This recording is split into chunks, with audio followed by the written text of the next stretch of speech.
Kasako Media, tunaangazia maisha, tunaandika kesho.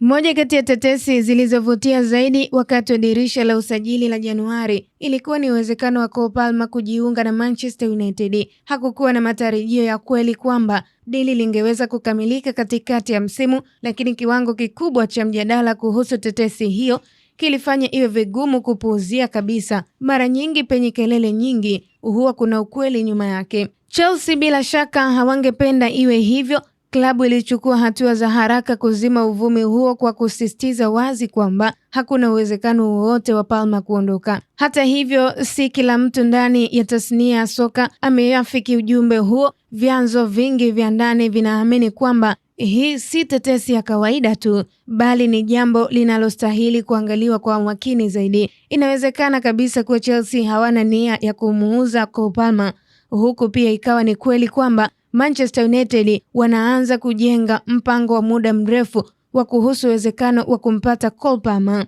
Kwa mtazamo wa United, Palmer angekuwa chaguo bora. Ana sifa ya kuwa kiungo mshambuliaji mbunifu ambaye angeweza kuwa kitovu cha ubunifu kwa timu baada ya Bruno Fernandes. Zaidi ya hayo, ana uzoefu wa ligi kuu England, ni mchezaji mbunifu, ni mchezaji wa nyumbani, ana mvuto wa kibiashara na umri wake unafaa kabisa kwa timu inayojengwa upya. Mkakati wa usajili wa United kwa sasa unalenga zaidi wachezaji waliothibitisha uwezo wao katika ligi kuu England, na wazo la Palmer kurejea katika jiji alilokulia kama sehemu ya mpango wa muda mrefu ulionekana kuwavutia sana viongozi wa Old Trafford. Kumekuwa na hali ya kutoridhika Chelsea kuhusiana na utimamu wa mwili wa Palmer msimu huu, na kiwango chake hakijaonyesha uwezo wake halisia mara kwa mara. Hali hii imekuja sambamba na kipindi cha msukosuko ndani ya klabu, huku kukiwa na mabadiliko ya makocha kutoka Enzo Maresca kwenda kwa Liam Rosinia. Lugha ya mwili ya Palmer na mwenendo wake wakati mwingine umeonyesha dalili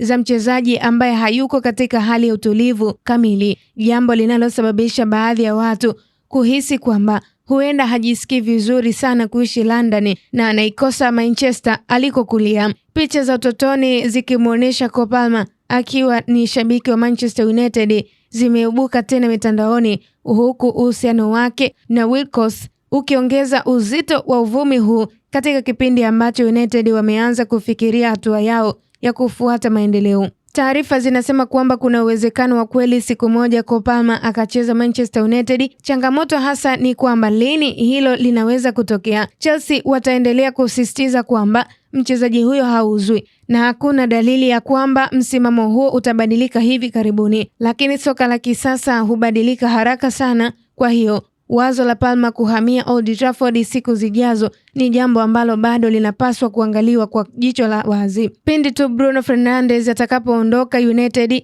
watahitaji mbadala wake, na Cole Palmer anaonekana kuwa miongoni mwa majina ya juu kabisa katika orodha yao ya malengo. Kasako Media, tunaangazia maisha, tunaandika kesho.